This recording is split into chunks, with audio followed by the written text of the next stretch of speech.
महिला ये जानकर डर गई कि उसके सौतेले पिता की नीयत उसके प्रति गलत थी। जैसे ही वह उसके कमरे में आया, उसने तुरंत पीछे से दरवाजा लॉक कर दिया। तभी महिला पूरी तरह निराश होने ही वाली थी कि उसकी माँ ने दरवाजा खटखटाया और पूछा कि वह अंदर क्या कर रहा है। मजबूरी में सौतेले पिता को दरवाजा खोलना पड़ा। जैसे ही उसकी माँ कमरे में आई, महिला ने तुरंत कहा कि उसे उनसे अकेले में बात करनी है। यह सुनकर सौतेले पिता घबरा गया कि कहीं वह उसकी करतूतों का सच न बता दे। उसने महिला को परिणाम सोचने की चेतावनी दी और वहाँ से चला गया। काफी सोचने के बाद महिला ने अपनी माँ को सच बताने का फैसला किया, लेकिन तभी उसकी माँ को अचानक उल्टी जैसा महसूस हुआ और उन्होंने बताया कि वह गर्भवती है। यह खबर सुनते ही महिला पूरी तरह असमंजस में पड़ गई। उसे डर था कि सच बताने से उसकी माँ को गहरा सदमा लगेगा, इसलिए उसने चुप रहने का फैसला किया। जब उसकी सबसे अच्छी दोस्त को इस बारे में पता चला तो उसने तुरंत महिला को घर छोड़ने की सलाह दी। महिला ने कहा कि उसकी माँ उसे कभी घर छोड़ने की अनुमति नहीं देंगी। तब उसकी दोस्त ने एक तरीका निकाला, अगर वह शादी कर ले तो वह अपने पति के साथ रह सकती है और उस घर से निकल सकती है। दोस्त पर भरोसा करके महिला इस योजना के लिए मान गई। कुछ समय बाद वह उस रेस्टोरेंट में पहुंची जिसके बारे में उसकी दोस्त ने बताया था। वहाँ उसने तुरंत हरी टाई पहने हुए एक आदमी को देखा। वह सीधे उसके पास गई और अपना परिचय देते हुए कहा कि अगर वह उससे संतुष्ट है तो वह जल्द से जल्द शादी करना चाहती है। उसकी बात सुनने के बाद आदमी उसे सीधे मैरिज सर्टिफिकेट बनवाने ले गया। इस तरह दोनों पति पत्नी बन गए। जब उसकी सबसे अच्छी दोस्त ने उनका मैरिज सर्टिफिकेट देखा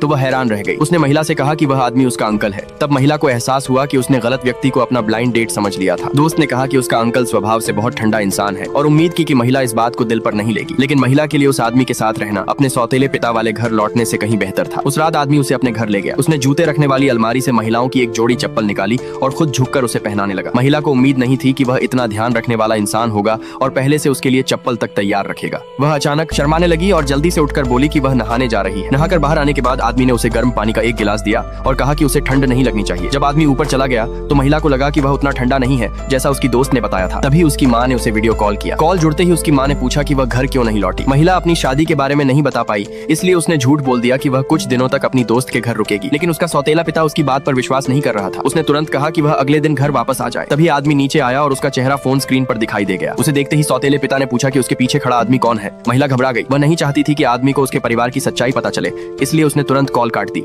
इस बात से सौतेला पिता बेहद गुस्सा हो गया। तभी उसे याद आया कि महिला ने एक दिन पहले उसकी कंपनी में इंटरव्यू दिया था। उसने जानबूझकर एचआर को आदेश दिया कि महिला को कंपनी में ज्वाइन करने के लिए बुलाया जाए। जैसे ही महिला ने उसे देखा वह डर गई। आदमी ने उसे भागने का मौका नहीं दिया और उसका हाथ पकड़कर घर ले जाने लगा। महिला की चीख सुनकर कंपनी के दूसरे कर्मचारी भी वहाँ इकट्ठा हो गए। मामला बढ़ने के डर से सौतेले पिता ने कहा कि महिला उसकी बेटी है जो घर से झगड़ा करके भाग गई है। यह सुनते ही बाकी कर्मचारी रास्ते से हट गए। तभी सही समय पर वह आदमी वहाँ पहुँच गया और उसने सौतेले पिता को धक्का देकर दूर कर दिया। सौतेला पिता गुस्से से आग बबूला हो गया और उसे सबक सिखाने ही वाला था कि तभी कंपनी का जनरल मैनेजर वहाँ आ गया। उसने सबके सामने घोषणा की कि वह आदमी कंपनी का नया प्रेसिडेंट है।